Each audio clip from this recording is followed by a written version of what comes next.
Donc,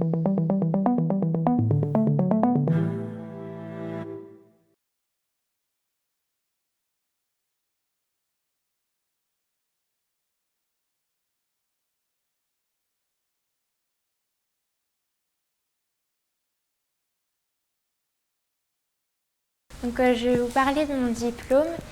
Et tout d'abord, donc moi c'est Nine et depuis que je suis toute petite, en fait, j'ai toujours voulu m'orienter vers un milieu créatif.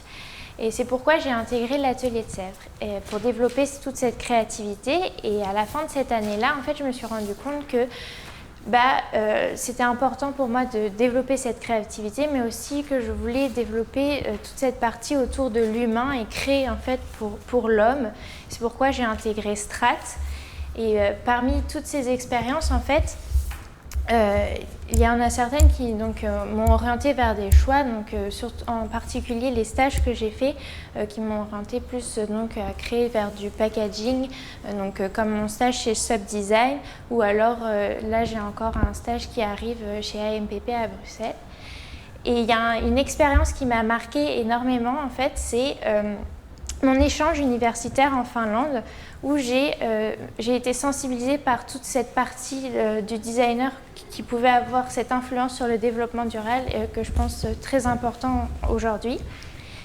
Et également, en fait, pendant cette expérience, j'ai rencontré des nationalités de tous les pays, et ce qui m'a montré en fait que chaque culture pense et juge différemment. C'est pourquoi j'ai fait mon mémoire donc, sur le jugement. En me posant la question, la culture influence-t-elle notre jugement ? Dans une première partie, en fait, je me suis consacrée sur le jugement. C'est quelque chose en fait, qui est nécessaire. L'homme a besoin de juger pour évoluer dans une société. Et c'est au travers de cette culture qui nous est apportée par nos proches, nos amis, notre famille et toutes nos rencontres qu'on va se développer cette façon de penser, d'agir et donc de juger. Mais pourtant, il va falloir en fait que l'homme il prenne un peu de la distance envers cette culture s'il veut qu'un son jugement soit personnel. C'est vraiment le fait de reculer pour mieux voir et mieux juger. Et donc, c'est tout un cheminement en fait qui est long, où il faut prendre son temps. Et aujourd'hui, le problème, c'est que dans nos sociétés, tout va très vite.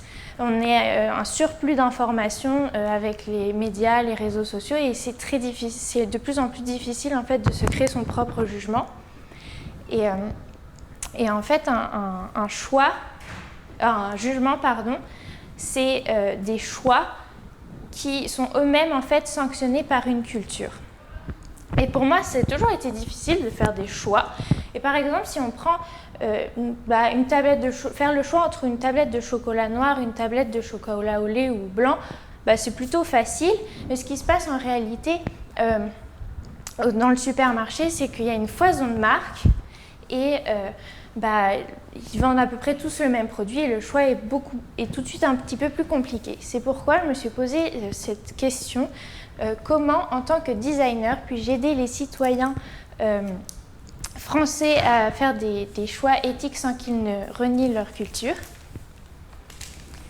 Et donc, à partir de là, j'ai fait plusieurs observations et constats que je vais vous présenter. Donc, d'abord, j'ai défini un peu ce qu'était un choix éthique. Et un choix éthique, c'est un choix en accord avec nos valeurs. C'est une décision qui est respectueuse de l'autre et c'est une bonne raison d'agir. Et en fait, aujourd'hui, nos choix de consommation, ils n'ont jamais été aussi importants que dans la lutte contre le réchauffement climatique. Et je vais m'expliquer pourquoi. En fait, le supermarché, il fait le lien entre le consommateur et le producteur. Le consommateur, lui, c'est lui qui a le pouvoir d'achat, il achète. Le supermarché, son but, c'est de satisfaire le consommateur, son client. Et le producteur, il répond à la demande. Aujourd'hui, le problème, c'est qu'on est tous de plus en plus nombreux sur Terre et on veut tous manger. Et le consommateur, lui, son but, c'est de faire de l'argent et de satisfaire, comme je l'ai dit, son client.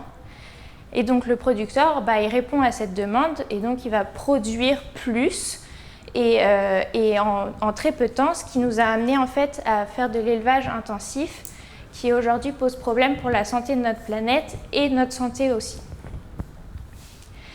En France, on a toute une pratique culturelle autour du repas qui est assez énorme et c'est d'ailleurs l'UNESCO qui a placé en fait au patrimoine culturel en 2010 notre repas gastronomique français. Les Français adorent passer du temps à table et on compte en moyenne 2h13 minutes. Et il y a 93% en fait des Français qui estiment très important de passer leur repas avec leur famille. Et il y a un peu en fait un repas qui détrône, on va dire, tous les repas culturels, c'est le repas de Noël, où il y a une foison de nourriture, c'est un peu l'excès. Toute notre Noël en France tourne principalement autour de la nourriture. Qu'est-ce qu'on va manger en fait à Noël ? Et donc quand on interroge, il y a 60% des Français aujourd'hui, quand on leur demande pour vous c'est quoi Noël, ils nous disent le bon repas. En France, on est le 3e pays où le repas de Noël est le plus copieux et c'est aussi 46% de notre budget en France, de budget de Noël, est dédié à notre alimentation. De plus, quand on regarde un peu les produits phares qu'on retrouve sur la table à Noël, c'est pas toujours très éthique. Donc, comme le saumon par exemple, avec aujourd'hui on fait beaucoup d'élevage intensif de saumon, les animaux développent des maladies entre eux, du coup pour les soigner on utilise des antibiotiques qui polluent les eaux. Enfin voilà, ça pose problème. Le foie gras avec le gavage des oies aussi qui n'est pas très éthique. Le champagne, c'est une des cultures qui utilise énormément de pesticides.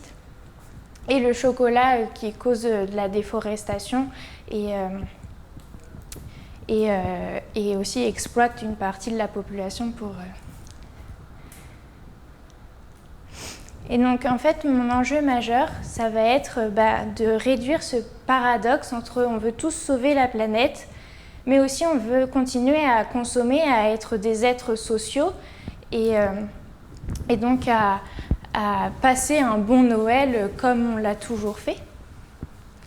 Donc je vais vous présenter mon projet qui a pour objectif de sensibiliser donc ces citoyens à mieux consommer, de les éduquer vers une cuisine plus responsable et de les engager en fait dans cette lutte contre le réchauffement climatique.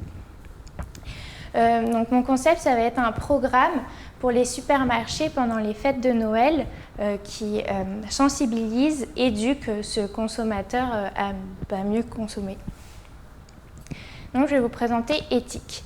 Sauvons la planète à coups de fourchette. Donc éthique en fait, pourquoi ? C'est pour rappeler que ce programme est justement, lutte pour justement une consommation plus éthique et montrer à ce consommateur qu'en fait, grâce à son coup de fourchette, grâce à son alimentation, il va pouvoir contribuer à sauver la planète. Donc ce programme, il se constitue d'un label, d'une box et d'une application. C'est un programme en fait qui va se développer 3 semaines avant Noël parce que je considère en fait que le consommateur va avoir besoin de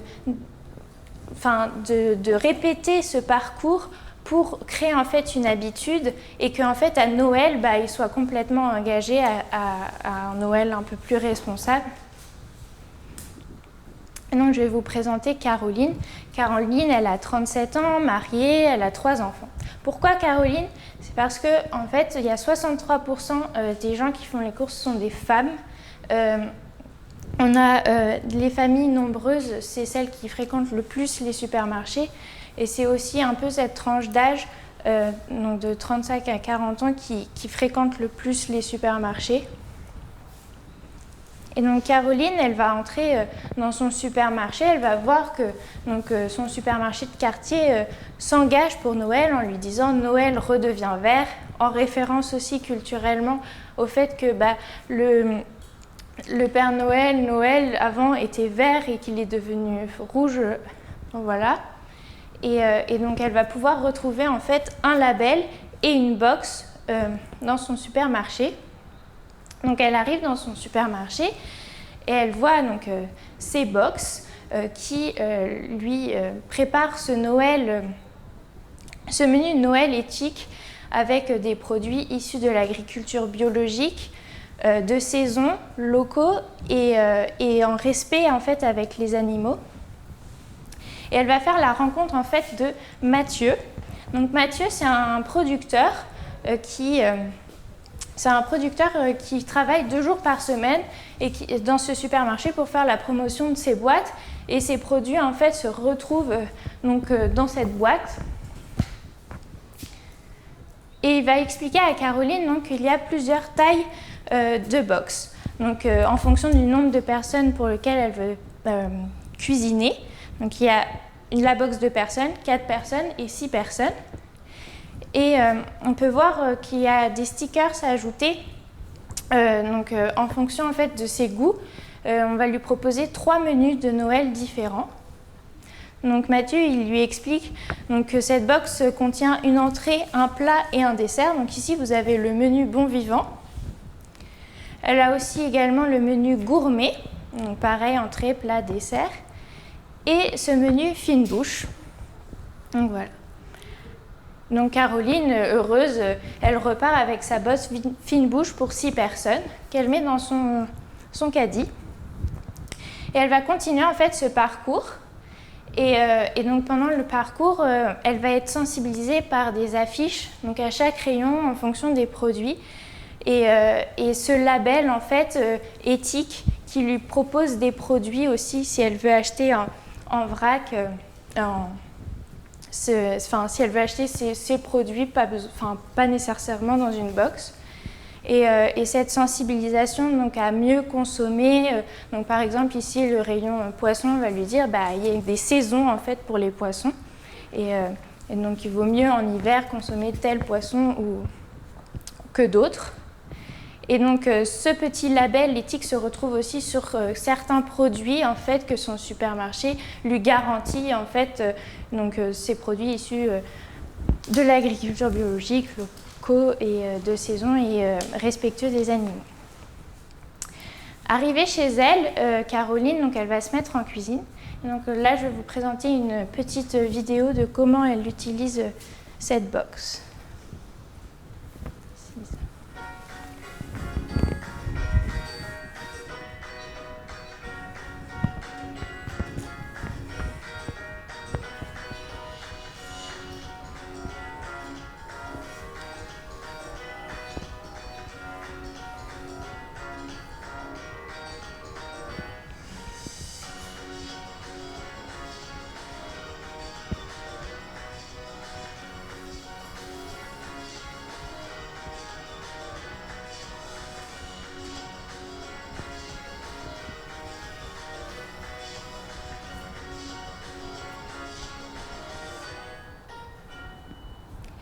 Donc voilà, et donc Caroline, en fait, dans sa boîte, elle découvre que si elle veut un peu plus s'engager, Ethique lui propose de télécharger une application.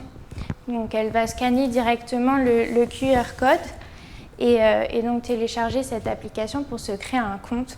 Donc elle va pouvoir partager une photo, une petite biographie qu'elle partagera aux autres utilisateurs, avec aussi ses préférences pour que l'application en fait, lui propose des différentes recettes. Donc combien de temps elle veut passer à cuisiner, pour combien de personnes, si elle a un régime alimentaire spécifique ou non, et aussi les ustensiles en fait, qu'elle dispose dans sa cuisine, si elle a un four ou pas. En fonction de ça, en fait, l'application lui proposera des recettes. Et donc, c'est des recettes d'autres utilisateurs à chaque fois qu'on échange. Elle peut aussi également publier ses propres recettes. Mais aussi, en fait, cette application, elle peut très bien l'utiliser dans son supermarché. Et donc, ça va lui permettre de créer, par exemple, sa liste de courses. Mais elle va pouvoir également donc, scanner ses produits, labelliser éthique, et en fait, elle a accès à une fiche produit pour savoir un peu plus en détail d'où vient ce produit, comment il a été produit, et aussi, pourquoi pas, les apports, que ce produit peut avoir sur sa santé. Donc voilà. Et donc, en fait, cette application, elle permet de fidéliser cette clientèle. Donc, chaque fois, Caroline va pouvoir scanner, en fait, au moment du paiement, son application pour gagner des points. Et donc, par exemple, aujourd'hui, elle a gagné 35 points. Et en fait, à partir de là, ça lui montre, elle a une petite jauge qui donc lui montre ce qu'elle a économisé en achetant des produits éthiques ou en achetant cette box. Et donc, bon, c'est en kilogrammes de CO2, mais c'est vrai que ça ne lui parle pas trop à Caroline ce que c'est. Et du coup, l'application lui dit 4,2 kg de CO2, par exemple, ça correspond à 2 heures de trajet en voiture. Comme ça, elle a vraiment une idée de ce qu'elle a économisé. Et donc, au fur et à mesure, en fait, elle va remplir cette jauge en passant plusieurs niveaux et devenir donc une éthi-citoyenne. Donc,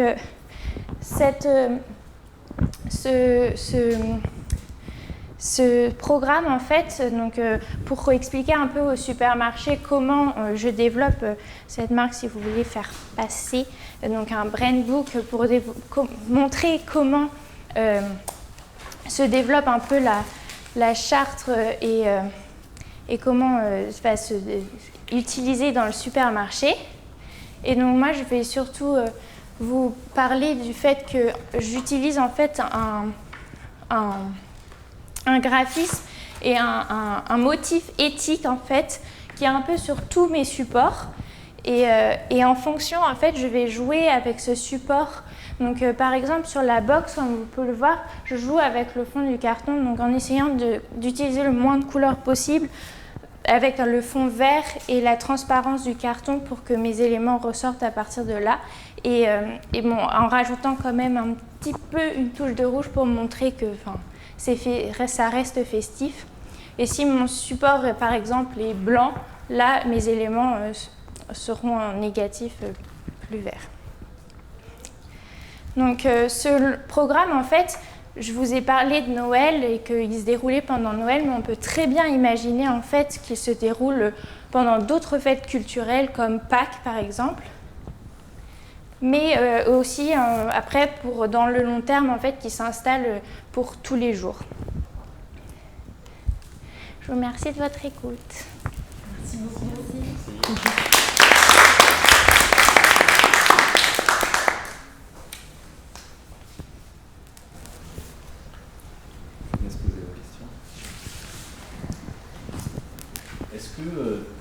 Merci déjà nous pour cette présentation. Est-ce que tu as hésité entre passer par le magasin, par le distributeur, ou créer un lien direct entre le producteur et le consommateur? Est-ce que c'est une réflexion que tu as pu avoir J'ai eu un peu cette réflexion au tout début. Après, je me suis dit, pour toucher le plus de consommateurs, et celui qui n'est pas encore vraiment sensibilisé, c'est le consommateur qui est dans les supermarchés. Donc, c'est pour ça que je me suis implantée en fait et créé ce programme pour n'importe quel supermarché. Je ne sais pas si ça répond à la question. Et est-ce qu'on peut imaginer qu'après, une fois que les personnes téléchargent l'application, on puisse leur envoyer des box directement? Ça pourrait justement être une idée, oui. Après, moi, c'est vrai que je l'ai réfléchi, faut engager ce client, mais c'est vrai que ça marcherait tout à fait à travers l'application, en fait, commander sa box et se la faire livrer aussi, tout à fait. Oui, toi, la box, c'est pour attirer un nouveau consommateur qui ne connaît pas ce label vers ce label et vers cette nouvelle démarche. C'est ça. Et ensuite, il n'a plus besoin de la box pour... Tout à fait, oui. Moi, j'ai pas énormément de questions parce que c'était parfaitement clair et fluide pour moi. Donc, c'est plutôt bon signe. Je trouve ça vraiment super. Déjà, je trouve que sur la partie identité visuelle et tout ce que tu as pu nous montrer et créer autour du projet, c'est super bien exécuté. Enfin, je trouve que c'est un très bon niveau d'exécution. Donc bravo pour ça. Et sur la partie projet, je trouve que tout fait sens, que ça fait particulièrement sens en ce moment en plus. Donc ça fait plaisir de voir ce genre de projet en 2021 et que tu as quand même assez bien réussi à penser à différents enjeux, aux enjeux du supermarché, aux enjeux du producteur, aux enjeux du consommateur. Donc tu es assez ancré dans la vraie vie dans ce projet-là. Qui est top. Et je trouve que l'idée de la box à l'occasion d'un gros repas de fête pour sensibiliser un maximum de personnes à ce genre de démarche est une très bonne idée c'est une très bonne campagne marketing de communication pour lancer un projet comme celui-ci. Voilà, j'ai vraiment sincèrement pas de questions. Moi, c'est pareil, j'ai pas trop de questions, c'est pour ça aussi que je feuilletais ça, c'est pour essayer de trouver une question. Non, mais je trouve ça très bien exécuté, graphiquement, c'est vraiment très très bien exécuté, notamment dans les logos, mais les applications, tout ça, je trouve que on sent vraiment l'esprit éthique, quoi. Il y a une vraie voix, il y a une vraie patte, donc je trouve ça vraiment, vraiment bien. Et puis la cohérence de ton projet, non, vraiment bien. Je n'ai pas vraiment de questions. Non, c'est bien. Alors, moi, je reste un petit peu sur ma fin. Parce que j'ai un peu l'impression d'une espèce de déjà-vu. Et à la fois, je ne l'ai jamais vu. Donc, mais il y a plein de moments où je me dis, tiens, mais ça doit exister. Ah, tiens, ça doit exister. Donc, j'ai ce doute, en fait, quand je t'entends, où la question que je me pose, c'est est-ce que c'est parce que c'est tellement juste et évident que ça me paraît normal que ça existe ou ça ne l'est pas. Donc j'aimais ce doute. Maintenant, j'aurais aimé des choses plus... j'ai noté juste un point, pardon, sur les points de fidélisation, pour juste expliquer ce que je ressens en fait. Sur les points de fidélisation, je me suis dit, tiens, j'espère qu'elle va m'emmener sur autre chose qu'un système connu qui est de je prends des points pour ma cagnotte à moi, mais qu'elle va m'emmener sur un territoire du style je cumule des points parce que ces points-là vont donner de l'argent à un fermier ou à quelqu'un qui est en train de transformer son exploitation en bio ou qui est en train de participer, mes points vont participer à un projet éthique. Et c'est juste à chaque fois où je me disais ah bah non. ah bah non. D'accord. Donc voilà, c'est juste ça. Et à la fois, tout ce que tu racontes, pareil pour le côté label, je comprends l'idée, je comprends complètement la démarche et je la trouve complètement pertinente et juste. Et à la fois, j'ai l'impression qu'il y a déjà 100 000 labels qui le font déjà. Cette boîte du prêt à cuisiner, il y a déjà d'autres entreprises qui le font, pas exactement comme ça et pas sur le repas de Noël, et c'est ça que j'ai trouvé ça génial. C'est vraiment de se dire c'est le repas le moins éthique de l'année, donc travaillons sur ce repas-là, et je trouve ça vraiment l'idée, le tronc de ton idée est super solide et super fort. Mais voilà, je suis sur le fil. je trouve ça juste, je trouve ça très bien exécuté, jusqu'au design graphique éthique, c'est parfait. Voilà, j'ai un espèce de truc bizarre. Je comprends.